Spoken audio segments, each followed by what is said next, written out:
তো আমরা আজকে দুটি বিষয় আলোচনা করব। এই অধ্যায়ের দুটি বিষয় আলোচনা করব। একটি হচ্ছে রেডিয়েশন ব্যালেন্স বা বিকিরণ ভারসাম্য, আর এটির সাথে সাথে আরেকটি বিষয় আলোচনা করব, দ্য ডিফিউসিভ রেজিস্ট্যান্স ইন লিভস।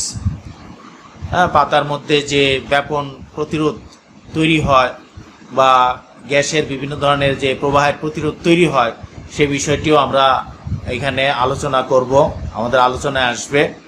সেটি অত্যন্ত গুরুত্বপূর্ণ যে আমাদের এই জীবজগতের যাবতীয় শক্তির উৎস, যা আমরা এই পৃথিবীতে যে চলাচল করি বা আমাদের যে শক্তির উৎস, সেই শক্তির উৎসটি হচ্ছে সূর্য। যা আমাদের সব কিছুই, আমাদের স্বাভাবিক জীবনযাপন করতে গেলে আমাদের জীবনযাপনের শক্তি হিসাবে যে প্রত্যেকটা জিনিসের যেমন শক্তি দরকার, এনার্জি দরকার, আমরা সেই এনার্জিটা কোথা থেকে পাবো? যে প্রত্যেকটা একটা খেলনা, যদি একটা খেলনা ঘড়ির কথা চিন্তা করি, সেই খেলনা ঘড়িটা কিভাবে চলে? ব্যাটারির সাহায্যে চলে। সেই ব্যাটারির থেকে কি আসে? শক্তি আসে। একইভাবে আমাদের এই জীবজগতের মধ্যে যে আমরা যারা আছি, উদ্ভিদ আছে, প্রাণী আছে, তাদের সবার যে শক্তির প্রয়োজন হয়, সেই শক্তিটা কোথা থেকে আসে?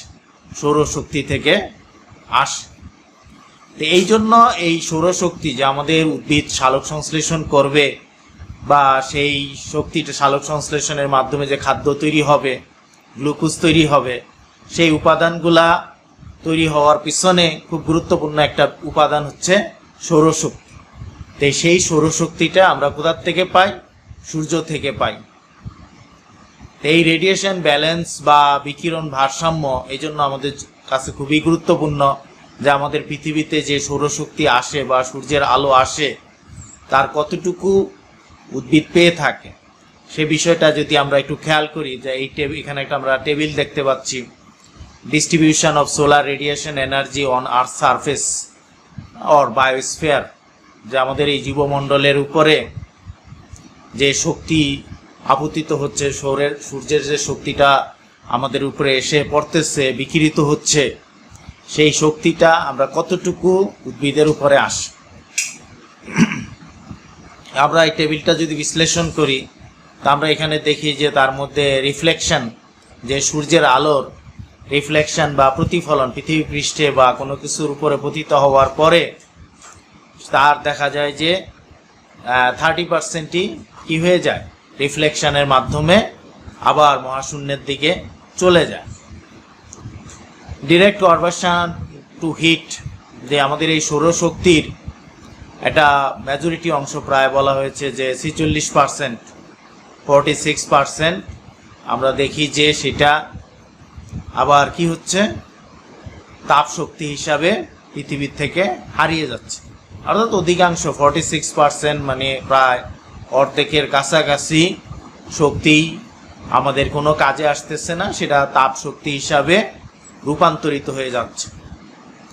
ইভাপোরেশন যেটা আছে, যে আমাদের এখানে যে জলভাগ আছে, এই জলভাগের মধ্যে আমরা দেখি যে এখানে যে জলভাগটা আছে, সেই জলভাগটা বেশিরভাগ পানি যেটা আছে, এটা তো বাষ্পীভবনের মাধ্যমে বা পানি চক্রের মধ্যে প্রবেশ করে আর কি। তো সেই ক্ষেত্রে দেখা যায়, বলা হয়েছে প্রায় 23%, এই 23% সৌরশক্তি ইভাপোরেশন বা সৌরশক্তির কাজে ব্যয় হয়ে যাচ্ছে। সেইটা আমরা এখানে দেখতে পাচ্ছি। আর খুব সামান্য পরিমাণে আমরা দেখতেছি যে আমাদের বাতাস, উইন্ড, ওয়েভ এবং কারেন্ট, তড়িৎ প্রবাহ, এগুলার ক্ষেত্রে মাত্র বলা হচ্ছে যে বিদ্যুতের 0.2% ব্যবহার হচ্ছে, আর 0.8% মাত্র আমরা সালোক সংশ্লেষণে ব্যবহার হতে দেখি। অর্থাৎ এটাই খুব গুরুত্বপূর্ণ একটা বিষয় ছিল যে সালোক সংশ্লেষণের মধ্যে সৌরশক্তির খুব সামান্য একটা অংশ আমরা ব্যবহার হতে দেখতেছি, অথচ এটাই আমাদের জীবজগতের জন্য অত্যন্ত গুরুত্বপূর্ণ একটি বিষয়। তো এই বিষয়টা, এই যে পার্সেন্টেজগুলা, এটা আমরা দেখতেছি যে হালবার্ট 1971 সালে এবং পরবর্তীকালে অডাম 2000 সালে এগুলো নিয়ে কাজ করেছেন যে সৌরশক্তির কত পার্সেন্ট কোথায় ব্যয় হয়ে থাকে। তো সেটা আমরা এখানে দেখতেছি। তাহলে আমরা দেখলাম যে আমাদের সৌর বিকিরণের প্রায় 30% প্রতিফলনের মাধ্যমে আবার মহাশূন্যে চলে যাচ্ছে। 46% তাপে রূপান্তরিত হয়ে যাচ্ছে।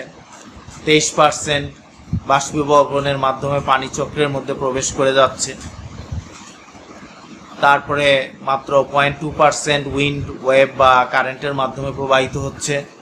আর 0.8% আমরা দেখতেছি মাত্র সালোক সংশ্লেষণে ব্যবহার হচ্ছে, যেটা আমাদের কাছে অত্যন্ত গুরুত্বপূর্ণ একটি দিক বা বিষয়। এখন একটা পাতার উপরে যে আলোক শক্তিটা আমরা দেখলাম যে খুবই সামান্য পরিমাণ শক্তি সালোক সংশ্লেষণে ব্যবহার হয়ে থাকে। তো পাতার উপরে যে শক্তিটা বা আলোক রশ্মিটা প্রতিফলিত হয় সেটাকে আমরা ইনসিডেন্ট রে বলে থাকি। হ্যাঁ, এটা দুই ধরনের আলোক রশ্মি এখানে প্রতিফলিত হতে পারে। একটা হচ্ছে শর্ট ওয়েভ রে, স্বল্প তরঙ্গ দৈর্ঘ্য, যেটাকে আমরা 400 থেকে 700 ন্যানোমিটার ধরে থাকি। আর একটা হচ্ছে দীর্ঘ তরঙ্গ দৈর্ঘ্য, সেটাকে আমরা 700 থেকে 800 ন্যানোমিটার ধরে থাকি। দুই ধরনের তরঙ্গ দৈর্ঘ্য এখানে প্রতিফলিত হচ্ছে।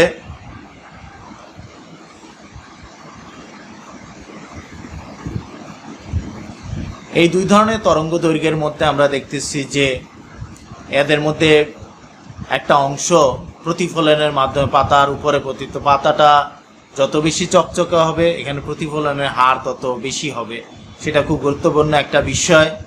তো মোরলেস এখানে কিছু না কিছু আলোক শক্তি প্রতিফলন হবেই, এটা হচ্ছে খুব গুরুত্বপূর্ণ একটা বিষয়, যে এখানে আমরা প্রতিফলনের মাধ্যমে কতটুকু এখান থেকে বের হয়ে যেতে দেখি। এইটাকে আমরা যেটা বলছি রিফ্লেকশনের মাধ্যমে যেটা হয়, এটাকে আমরা আর এর মাধ্যমে প্রকাশ করে থাকি। আর কিছু অংশ পাতা, সবুজ পাতা নিজে শোষণ করে থাকে। মূলত সেই শোষিত আলোক শক্তিটাই আমাদের কাজে লাগে। তো এইখানে আমরা দেখি যে অ্যাবজর্পশন, এটাকে এ দ্বারা প্রকাশ করা হয়। আরেকটা অংশ দেখি যে আমরা এই পাতার মাধ্যমে প্রবাহিত হয়ে নিচের দিকে নেমে যাচ্ছে বা পাতা ভেদ করে অন্য দিকে চলে যাচ্ছে, আবার বায়ুমণ্ডলের মধ্যে ফিরে আসতেছে, সেটাকে আমরা ট্রান্সমিটেড রে বা এটাকে আমরা টি দ্বারা প্রকাশ করে থাকি। তাহলে একটা পাতার উপরে যে শক্তিটা, আলোক শক্তিটা পতিত হয়, সেই আলোক শক্তিটার মধ্যে আমরা দেখি যে সেই আলোক শক্তিটা তিনভাবে প্রবাহিত হচ্ছে। যে তার একটা অংশ অ্যাবজর্ব হচ্ছে, একটা অংশ প্রতিফলিত হয়ে যাচ্ছে, যেটাকে আমরা রিফ্লেকশন বলতেছি, আর একটা অংশ ট্রান্সমিশন হচ্ছে, যেটাকে আমরা টি দ্বারা প্রকাশ করতেছি। তাহলে একটা পাতার উপরে যে আলোটা প্রতিফলিত হবে সেইটাকে যদি আমরা ইনসিডেন্ট রে বা আই দ্বারা প্রকাশ করে থাকি, তাহলে সেই আই ভ্যালুটা তিনটা অংশের সমষ্টির সমান হবে।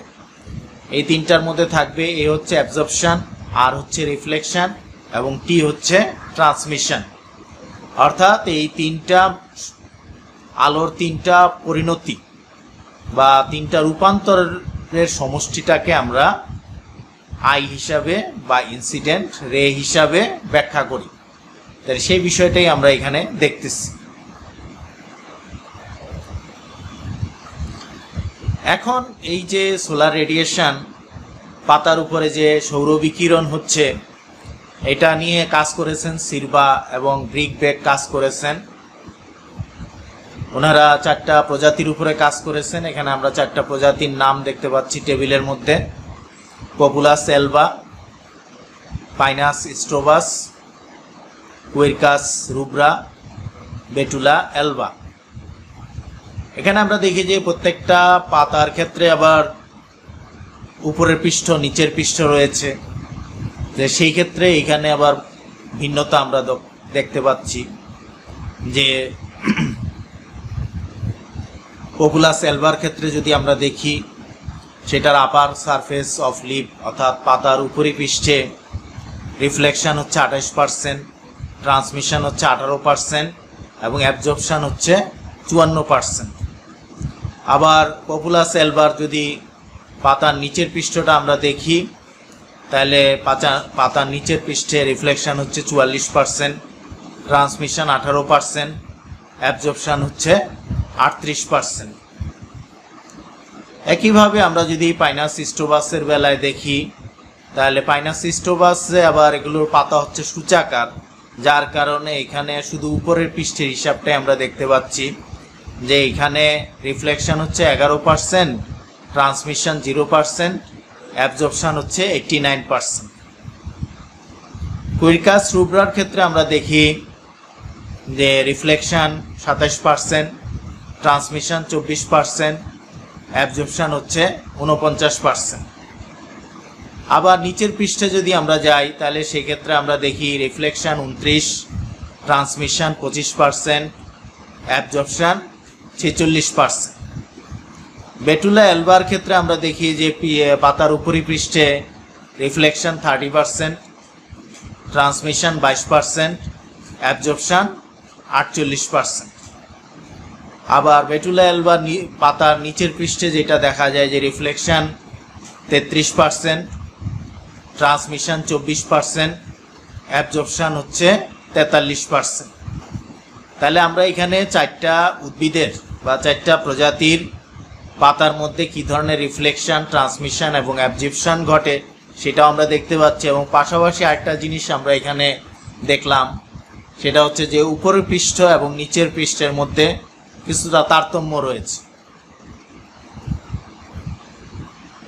এখন এই 4টা উদ্ভিদের মধ্যে যদি আমরা দেখি যে সবচেয়ে বেশি অ্যাবজর্পশন কোন উদ্ভিদের মধ্যে হয়, যে সবচেয়ে বেশি অ্যাবজর্পশন হচ্ছে কোথায়? পাইনাস স্টোবাসের মধ্যে। যে পাতাগুলা সূচাকার পাতা অর্থাৎ প্রশস্ত না, এই ধরনের সূচাকার পাতাগুলা সবচেয়ে বেশি সূর্যের আলো অ্যাবজর্পশন করতে পারে, এটা তাদের একটা সুবিধা।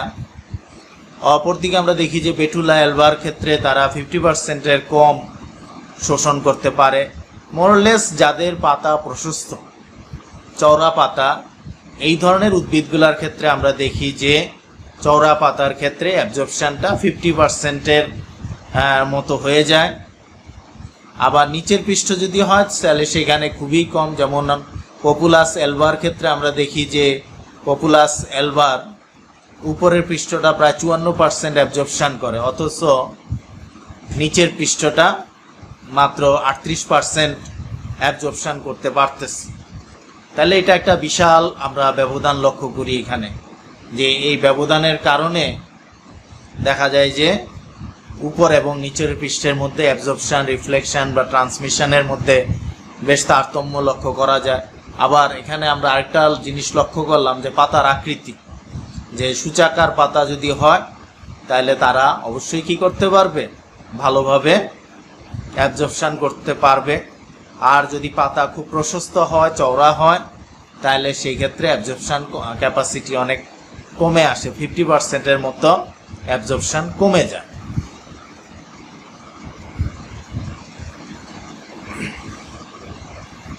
এখন আমরা একটা পাতার উপরে যে সোলার রেডিয়েশন ব্যালেন্স, পাতার মধ্যে যে বিকিরণ ভারসাম্য লক্ষ্য করি, এটাকে আমরা আরেকটা সূত্র দ্বারা এখানে ব্যাখ্যা করছি, যে এসএল দ্বারা বোঝানো হয়েছে solar radiation balance of leaf, যে একটা পাতার মধ্যে যে বিকিরণ সেটা ভারসাম্যটা কীরকম, সেটা আবার 3টা অংশে ভাগ হয়ে যায়। টোটাল বিষয়টা এখানে 3টা অংশে ভাগ করে দেখানো হয়েছে।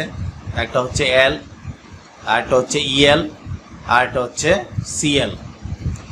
এল দিয়ে বোঝানো হয়েছে ল্যাটেন্ট হিট অফ ইভাপোরেশন, বাষ্পীভবনের সুপ্ত তাপ,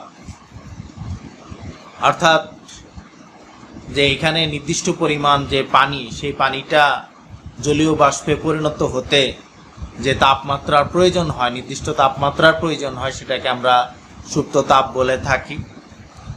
যে টোটাল সৌরবিকিরণের বা পাতার মধ্যে যে সৌরবিকিরণ পাতা যে অংশটা অ্যাবজর্ব করে নিল, সেই অ্যাবজর্পশনের একটা অংশ ভিতরে, পাতার ভিতরে যে জলীয় বাষ্প থাকবে বা পানি থাকবে, সেই পানিটাকে জলীয় বাষ্পে পরিণত করার জন্য সেই অ্যাবজর্ব শোষিত শক্তির একটা অংশ ব্যয় হয়ে যায়।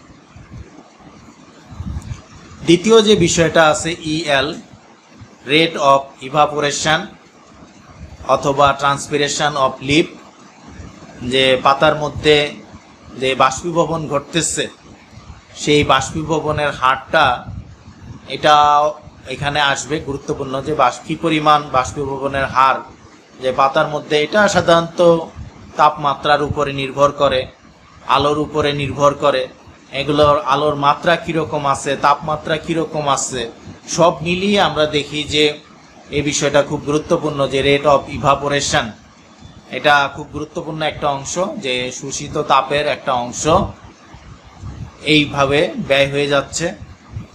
আর এটা হচ্ছে যে CL, convective exchange of heat of leaf, অর্থাৎ পাতার মধ্যে যে কোষগুলো আছে বা অণুপরমাণুগুলো আছে সেগুলোর ভিতর দিয়ে কিভাবে তাপ পরিবহন ঘটে, সেই তাপ পরিবহনের ক্ষেত্রেও দেখা যায় যে শোষিত সৌরশক্তির একটা অংশ ব্যয় হয়ে যাচ্ছে। তাহলে আমরা দেখি যে একটা পাতার মধ্যে যে টোটাল সৌর বিকিরণটা থাকে সেই সৌর বিকিরণটা তিনটা অংশে ভাগ হয়ে যায়। একটা হচ্ছে ল্যাটেন্ট হিট অফ ইভাপোরেশন, আর একটা হচ্ছে রেট অফ ইভাপোরেশন, আর একটা হচ্ছে convective exchange of heat of leaf. এইভাবে তিনটা অংশে ভাগ হয়ে যেয়ে solar radiation balance of leaf, অর্থাৎ একটা পাতার টোটাল বিকিরণটা এইভাবে ব্যয় হয়ে যাচ্ছে, সেই দিকে আমরা দেখতে পাচ্ছি। নেক্সট আমরা যে বিষয়টা আলোচনা করব সেটা হচ্ছে পাতার মধ্যে যে গ্যাস প্রবাহিত হয়। আমরা জানি যে পাতার মধ্যে গ্যাসের প্রবাহটা কিসের মাধ্যমে হয়ে থাকে? স্টোমাটার মাধ্যমে, এবং সেই স্টোমাটাগুলা সাধারণত দিনের বেলা খোলা থাকে, রাতের বেলা স্টোমাটা বন্ধ থাকে। আবার ব্যতিক্রম আছে, যেমন মরুজ উদ্ভিদের বেলায় আমরা দেখি যে মরুজ উদ্ভিদের বেলায় দেখা যায় যে রাতের বেলা স্টোমাটা ওপেন থাকে, দিনের বেলা স্টোমাটা বন্ধ থাকে। এখন এই যে স্টোমাটার সাহায্যে আমরা যে দেখি যে গ্যাস, বিশেষ করে অক্সিজেন, কার্বন ডাইঅক্সাইড এবং জলীয় বাষ্প, এই উপাদানগুলা যে স্টোমাটার মাধ্যমে পাতার ভিতর থেকে বাইরে আসতেছে অথবা বাহির থেকে ভিতরে আসতেছে, এখানে একটা খুব গুরুত্বপূর্ণ বিষয় আছে। সেটা হচ্ছে যে আমরা জানি যে গাছ অক্সিজেন ত্যাগ করে, কার্বন ডাইঅক্সাইড গ্রহণ করে, এটা আমরা সব সময় বলে থাকি। বাস্তবে আসলে গাছেরও অক্সিজেন প্রয়োজন। যখন গাছ শ্বসন কাজ করে থাকে, রেসপিরেশন করে থাকে, তখন গাছের অক্সিজেন প্রয়োজন। এই জন্য গাছ প্রয়োজন হলে গাছ আবার অক্সিজেন গ্রহণও করতে পারে। তবে সালোক সংশ্লেষণের মাধ্যমে, সালোক সংশ্লেষণ প্রক্রিয়ার মাধ্যমে যে পর্যাপ্ত পরিমাণে সে অক্সিজেন তৈরি করে নেয়, যার কারণে দেখা যায় যে তার অক্সিজেনের চাহিদাটা খুব কম থাকে। তবে রাতের বেলা গাছ বা উদ্ভিদ অক্সিজেন গ্রহণ করে থাকে, সেই বিষয়টা ঘটে। দিনের বেলা অক্সিজেনের প্রয়োজন হয় না তেমন একটা। তো আমরা দেখি যে অক্সিজেন গাছ খুব কম পরিমাণেই গ্রহণ করে, কার্বন ডাইঅক্সাইড বেশি গ্রহণ করে থাকে। অপরদিকে সে জলীয় বাষ্প যেটা, যে প্রস্বেদন যেটা আছে, এটাও স্টোমাটা ওপেন থাকলে এই কাজটা সে খুব ভালোভাবেই করে থাকে। এই কাজটা তাদের জন্য খুব গুরুত্বপূর্ণ, যে তার কার্বন ডাইঅক্সাইড বের করে দেওয়া বা জলীয় বাষ্প বের করে দেওয়া, এটা স্বাভাবিক প্রক্রিয়া আমরা মনে করি। আর কার্বন ডাইঅক্সাইড গ্রহণ করা, এটা হচ্ছে স্টোমাটার খুব স্বাভাবিক একটা বিষয়। এখন এই যে স্বাভাবিক বিষয়টা, এই স্বাভাবিক বিষয়টা যে খুব সহজে সংগঠিত হয় এরকম না, যে প্রত্যেকটা উপাদানের একটা বাধা আছে, যে এটা বাধাগ্রস্ত হইতে পারে, যে যত সহজে ভিতরে যাওয়ার কথা ঠিক তত সহজে ভিতরে যেতে পারতেছে না, অথবা যে উপাদানগুলো বাইরে আসার কথা ঠিক যেভাবে বাইরে আসার কথা ঠিক সেইভাবে বাইরে আসতে পারতেছে না। তাহলে এইখানে একটা রোধ কাজ করে, যেটাকে আমরা বলে থাকি ডিফিউজিভ রেজিস্ট্যান্স। অর্থাৎ এই উপাদানগুলা বা গ্যাসগুলা যত সহজে বাইরে ভিতরে চলাচল করার কথা ছিল ঠিক তত সহজে চলাচল করতে পারে না। তা আমরা মূলত এখন সেই বিষয়টাই আলোচনা করব, যে কি কারণে স্টোমাটার মাধ্যমে কার্বন ডাইঅক্সাইড, অক্সিজেন বা জলীয় বাষ্পের প্রবাহটা বাধাগ্রস্ত হয় বা রোধ সৃষ্টি হয়, যেটাকে রেজিস্ট্যান্স বলা হয়েছে এখানে, সেই বিষয়টাই আমরা এখানে আলোচনা করব, গাণিতিকভাবেই আলোচনা করব। তো এইখানে আমরা দেখি যে বিষয়টা আছে সেটা হচ্ছে রেজিস্ট্যান্স অফ লিভ, যে পাতার মধ্যে প্রতিরোধের বিষয়টা কীরকম। যে পাতার মধ্যে যদি প্রতিরোধের বিষয়টাকে আমরা আরএল হিসাবে এখানে ব্যাখ্যা করছি, যে আরএল ইকুয়াল টু সমান সমান এখানে ধরা হয়েছে যে CL minus CA by Q. তো এইখানে আরএল তো আমরা বললাম যে পাতার মধ্যে যে প্রতিরোধটা থাকে, অর্থাৎ বায়ু প্রবাহের ক্ষেত্রে যে প্রতিরোধটার বিষয় আছে, সেই প্রতিরোধের বিষয়টা কিভাবে সংগঠিত হয়।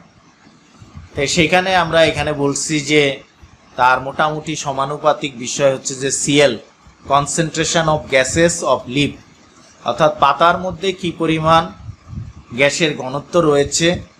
পাতার ভিতরে তো অবশ্যই নিজস্ব কিছু গ্যাস থাকবে, কার্বন ডাইঅক্সাইড থাকবে, নাইট্রোজেন থাকবে, বিভিন্ন ধরনের গ্যাস থাকবে। কার্বন ডাইঅক্সাইড পাতার ভিতরে কিছু গ্যাস থাকবে, সেটার ঘনত্বটা কীরকম সেটাকে আমরা সিএল বলে থাকি।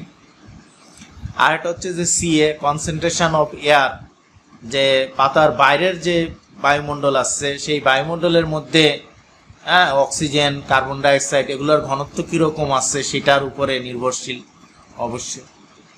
আর এটা ব্যস্তানুপাতিক হবে কিউর সাথে, যে রেট অফ ফ্লো, অর্থাৎ এই যে বাতাসের যে প্রবাহটা সেটার সাথে আরএলটা হবে ব্যস্তানুপাতিক।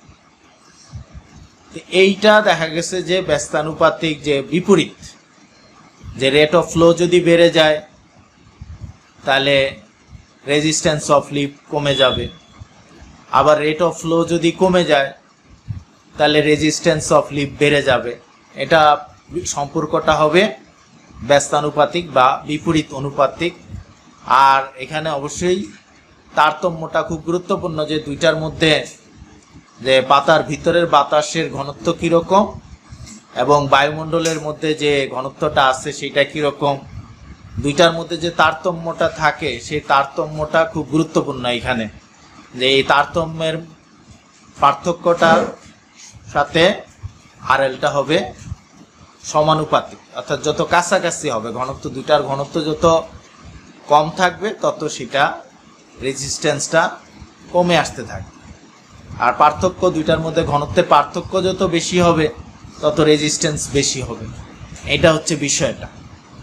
তাহলে আমরা এখানে পাতার রেজিস্ট্যান্সটা বোঝার চেষ্টা করলাম।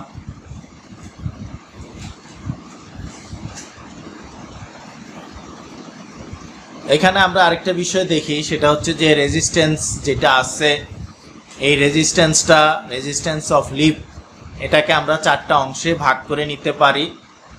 এই চারটা অংশের মধ্যে আমরা দেখি যে এইখানে এক নাম্বার যেটা আছে যে রেজিস্ট্যান্স অফ মেসোফিল আরএম, অর্থাৎ এখানে যে মেসোফিল কোষগুলো আছে, এখানে যে কোষগুলো আমরা দেখতে পাচ্ছি যে মেসোফিল কোষ, পাতার মধ্যে বিভিন্ন ধরনের মেসোফিল, দুই ধরনের মেসোফিল কোষ থাকে, একটা হচ্ছে স্পঞ্জি মেসোফিল আর একটা হচ্ছে প্যালিসেড মেসোফিল।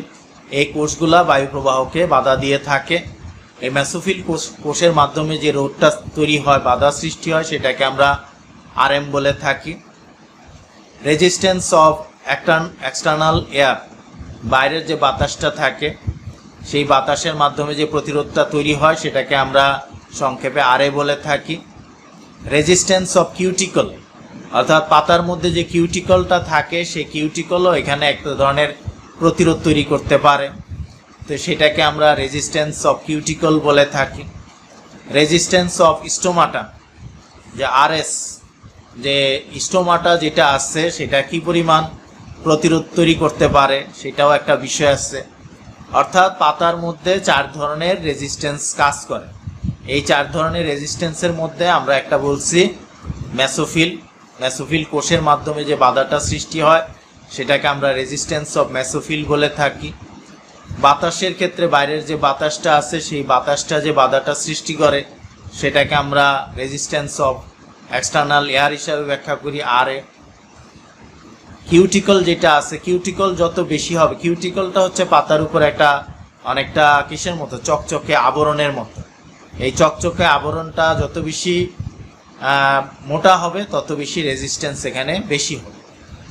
আর এটা হচ্ছে রেজিস্ট্যান্স অফ স্টোমাটা, যে স্টোমাটার ক্ষেত্রে স্টোমাটা যেগুলো আছে সেটার মাধ্যমে দেখা যায় যে কিভাবে এই প্রতিরোধটা তৈরি হচ্ছে, সেটাকে আমরা আরএস বলে থাকি।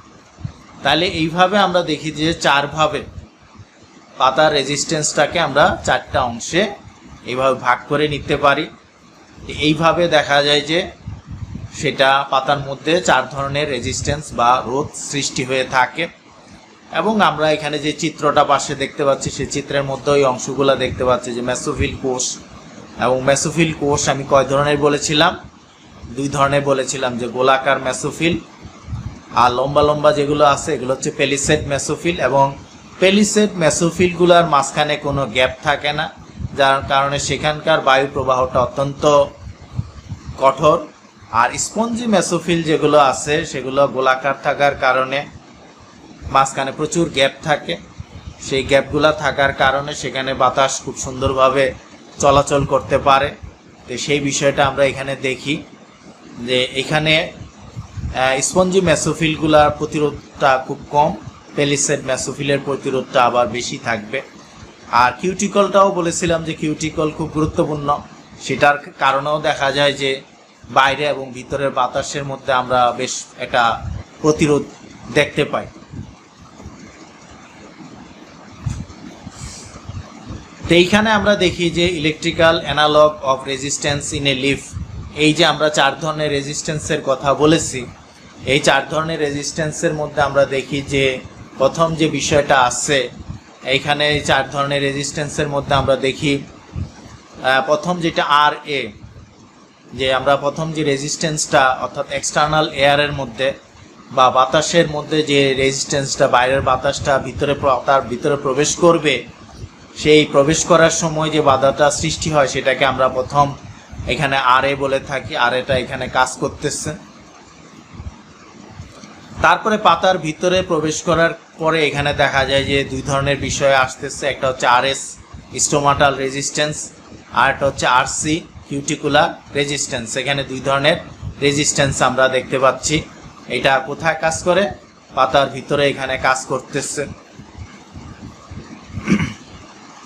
আর সর্বশেষ যে রেজিস্ট্যান্সটা আমরা দেখি, সর্বশেষ রেজিস্ট্যান্সটা হচ্ছে আরএম বা মেসোফিল রেজিস্ট্যান্স যেটা আছে, সেটা আমরা দেখতেছি যে পাতার ভিতরে কাজ করতেছে। তাহলে এখানে আমরা প্রথমে দেখলাম যে একেবারে পাতার ভিতরে প্রবেশ করার আগে আরেটা কাজ করে থাকে, যেটাকে আমরা এয়ার রেজিস্ট্যান্স বলে থাকি। তারপরে এখানে পাতার ভিতরে দুই ধরনের রেজিস্ট্যান্স মোটামুটি প্রথমে আসে, সেটা হচ্ছে একটা হচ্ছে আরএস স্টোমাটাল রেজিস্ট্যান্স, আর একটা হচ্ছে আরসি কিউটিকুলার রেজিস্ট্যান্স এখানে কাজ করতেছে। এবং সর্বশেষ পাতার ভিতরে প্রবেশ করার পরে এখানে যে রেজিস্ট্যান্সটা কাজ করতেছে সেটাকে আমরা আরএম বলতেছি। তাহলে এখানে আমরা দেখি যে টোটাল রেজিস্ট্যান্স অফ লিফ, এটা চারটা অংশের সমষ্টি, চারটা অংশের। এটাকে যদি আমরা সেই সূত্রের সাহায্যে ব্যাখ্যা করতে চাই তাহলে আমরা দেখি যে এখানে যে বিষয়টা গুরুত্বপূর্ণ সেটা হচ্ছে যে আর এ, যেটাকে আমরা এয়ার রেজিস্ট্যান্স বলছি, plus RM mesophyll resistance plus RS into RC, অর্থাৎ স্টোমাটাল রেজিস্ট্যান্স এবং কিউটিকুলার রেজিস্ট্যান্স এটা আবার এখানে অনুপাত তৈরি করছে আরএস প্লাস আরসি, অর্থাৎ স্টোমাটাল রেজিস্ট্যান্স এবং কিউটিকুলার রেজিস্ট্যান্স এটার গুণফলের সাথে তার যোগফলের একটা এখানে অনুপাত তৈরি করা হয়। এইটা একটা গুরুত্বপূর্ণ বিষয় যে আরএস এবং আরসিটা এটা আমরা খুব নগণ্য ধরে থাকি, বা অথবা দুইটার মধ্যে বিশাল একটা তারতম্য, ব্যাপক তারতম্য থাকতে পারে। বিশেষ করে এখানে কোনটা বেশি হবে, আরএস বেশি হবে না আরসি বেশি হবে, সেটাও একটা গুরুত্বপূর্ণ। এই জন্য এই দুইটার মধ্যে একটা এখানে আমরা আপেক্ষিক সম্পর্ক আমরা লক্ষ্য করতেছি। তো সেই বিষয়টা আমরা এখানে দেখতেছি। তো এইখানে বলা হয়েছে যে if cuticular resistance is higher then stomatal resistance, অর্থাৎ কিউটিকুলার রেজিস্ট্যান্স, কিউটিকুলার যে রেজিস্ট্যান্স প্রতিরোধ যেটা আছে, এটা যদি স্টোমাটাল রেজিস্ট্যান্স থেকে বেশি হয় তাহলে কীরকম অবস্থা দাঁড়াবে। যেমন এখানে আরএস এর সাথে আরসি গুণ, যদি আরএস এখানে স্টোমাটাল রেজিস্ট্যান্স যেটা আছে এটা যদি 1 গুণ হয় এবং কিউটিকুলার রেজিস্ট্যান্স যেটা আছে এটা যদি 100 গুণ বেশি হয় তাহলে তার দুইটার মধ্যে গুণ করলে 100 আসবে, আর 1 এর সাথে 100 যোগ করলে 101 আসবে। তাই সেই ক্ষেত্রে আমরা যদি 100কে 101 দিয়ে ভাগ করি তাহলে তার মোটামুটি অনুপাতটা 1 এর মতো হবে আর কি। তাহলে সেই ক্ষেত্রে আমরা দেখি যে এটার মানটা অনেক কমে আসে। তখন আমরা মূলত রেডিয়েশন রেজিস্ট্যান্স অফ লিফ, পাতার যে টোটাল রেজিস্ট্যান্স সেটা, সেই ক্ষেত্রে আমরা সবচেয়ে বেশি গুরুত্ব দিব আরএ এবং আরএমকে, অর্থাৎ এয়ার রেজিস্ট্যান্স এবং মেসোফিল রেজিস্ট্যান্স এই দুইটা গুরুত্বপূর্ণ হয়ে উঠবে যদি আরএস এবং আরসির মধ্যে একটা ব্যাপক পার্থক্য আমরা দেখতে পাই। তাহলে এইভাবে আমরা মোটামুটি একটা পাতার মধ্যে যে গ্যাসের প্রতিরোধ, সেই প্রতিরোধের বিষয়টা আমরা আলোচনা করেছি। তাহলে টোটাল বিষয়গুলো যদি আমরা একটু মনে করার চেষ্টা করি, যে আমরা বিকিরণ সম্পর্কে আলোচনা করেছি, সেই বিকিরণের সৌরশক্তির খুব সামান্য একটা অংশ, আমরা মনে আছে কি না 0.8%, খুব সামান্য একটা শক্তি আমরা আমাদের সালোক সংশ্লেষণের জন্য ব্যবহার করতে পারি। তো সেই সৌরশক্তিরও সামান্য একটা শক্তি, সেই শক্তিটাই আমাদের সালোক সংশ্লেষণের মাধ্যমে আমাদের কাজ করতেছে, সালোক সংশ্লেষণ হচ্ছে, সেই সালোক সংশ্লেষণের মাধ্যমে গ্লুকোজ তৈরি হচ্ছে। সেই গ্লুকোজ আমরা উদ্ভিদ স্টার্চ হিসাবে সঞ্চয় করে রাখতেছি, সেই উদ্ভিদের উপরে আবার আমরা খাদ্যের জন্য নির্ভরশীল এবং সেখান থেকেই আমরা কার্বোহাইড্রেট পাচ্ছি, গ্লুকোজ পাচ্ছি। এই যে কার্বোহাইড্রেট গ্লুকোজ সেটা অত্যন্ত গুরুত্বপূর্ণ এই কারণে যে আমাদের দেহের মধ্যে যত অর্গানিক কম্পাউন্ড আসতেছে, সমস্ত অর্গানিক কম্পাউন্ডগুলা আমাদের জন্য খুব গুরুত্বপূর্ণ এই কারণে যে আমরা দেখি যে এই অর্গানিক কম্পাউন্ডগুলা তৈরি হয় কোথা থেকে, কার্বোহাইড্রেট থেকে বা কার্বন চেইন থেকে তৈরি হয়ে থাকে। তো সেই কারণে এই সালোক সংশ্লেষণ প্রক্রিয়াটা অত্যন্ত গুরুত্বপূর্ণ একটা প্রক্রিয়া, এটা সম্পন্ন হয় এবং এই সম্পন্ন হওয়ার জন্য সৌরশক্তির প্রয়োজন আছে। এবং সেই সৌরশক্তিটা আমরা আলোচনা করেছি যে পাতার মধ্যে কতটা অ্যাবজর্ব হচ্ছে, সেই যে পরিমাণ সৌরশক্তি পাতার মধ্যে অ্যাবজর্ব হচ্ছে তার মধ্যে আবার আমরা দেখতেছি যে একটা বিশাল অংশ ট্রান্সমিশনের মাধ্যমে চলে যাচ্ছে, রিফ্লেকশনের মাধ্যমে চলে যাচ্ছে, তার মধ্যে আবার কিছুটা অংশ অ্যাবজর্ব হচ্ছে। এই অ্যাবজর্ব শক্তিটাও আমরা দেখলাম যে আবার পাতার মধ্যে বিভিন্নভাবে সেইখানে বিভিন্ন কাজ করতেছে। এবং এই সালোক সংশ্লেষণের জন্য আমাদের খুব গুরুত্বপূর্ণ একটা উপাদান হচ্ছে কার্বন ডাইঅক্সাইড। সেই কার্বন ডাইঅক্সাইড যে পাতার মধ্যে প্রবেশ করতেছে সেই ক্ষেত্রে আমরা দেখছি যে এখানে ডিফিউজিভ রেজিস্ট্যান্স, অর্থাৎ কার্বন ডাইঅক্সাইড ইচ্ছা করলেই পাতার ভিতরে খুব সহজে প্রবেশ করতে পারে না, তার বিশাল একটা অংশ দেখা যায় যে বাধাগ্রস্ত হয়। সেই বাধাগ্রস্ত হওয়ার ক্ষেত্রেও আমরা দেখলাম যে আরএল, যে লিফ রেজিস্ট্যান্স বা পাতার মধ্যে যে রোদের বিষয়টা আছে সেটাও দেখা যাচ্ছে যে বিভিন্ন অংশে ভাগ হয়ে যাচ্ছে, যে সেখানে এয়ার রেজিস্ট্যান্স বলে বিষয় আছে, মেসোফিল রেজিস্ট্যান্সের বিষয় আছে, স্টোমাটাল রেজিস্ট্যান্সের বিষয় আছে, কিউটিকুলার রেজিস্ট্যান্সের বিষয় আছে, অর্থাৎ বিভিন্ন অংশে বাধা তৈরি হচ্ছে। এই বাধাগুলার সমষ্টির মাধ্যমেই আমরা দেখি যে টোটাল এখানে আরএল বা লিফ যে রেজিস্ট্যান্সের যে বিষয়টা সেটা কার্যকর হচ্ছে। তাহলে টোটাল রেজিস্ট্যান্স বা তার টোটাল রেজিস্ট্যান্সের যে বিষয়টা, সেই বিষয়টা খুবই গুরুত্বপূর্ণ একটা বিষয় এবং সেই বিষয়গুলো আবার পাতার মধ্যে 4টা অংশে ভাগ হয়ে গিয়ে তার সমষ্টি হিসাবে এখানে আসতেছে। তাহলে এইভাবে আমরা দেখি যে পাতার রেজিস্ট্যান্সকে ব্যাখ্যা করতে হবে। তা আমাদের পরীক্ষায় যদি এই বিষয়গুলো আসে, যে বিকিরণ ভারসাম্যের বিষয় আসে, যে পাতার মধ্যে বিকিরণ ভারসাম্য কিভাবে ঘটে বা পাতার মধ্যে কিভাবে ডিফিউজিভ রেজিস্ট্যান্স ঘটে, এই বিষয়গুলো আমি বিস্তারিত আলোচনা করার চেষ্টা করেছি। এবং এই দুইটা বিষয় যদি পরীক্ষায় আসে তাহলে আশা করি তোমরা শিক্ষার্থীরা খুব ভালোভাবে এগুলো পরীক্ষায় ব্যাখ্যা করতে পারবে। আর জাতীয় বিশ্ববিদ্যালয়ে এটা খুব গুরুত্বপূর্ণ একটা উদ্যোগ, এই যে অনলাইনের ক্লাসের ব্যবস্থা করা হয়েছে, এই জন্য তাদের নিকট অশেষ কৃতজ্ঞতা প্রকাশ করছি। এবং তোমরা যারা এই ভিডিওটা অত্যন্ত মনোযোগ সহকারে এ পর্যন্ত দেখেছো, বোঝার চেষ্টা করেছো, তোমাদের সকলকেই আমি আন্তরিকভাবে ধন্যবাদ জানাচ্ছি।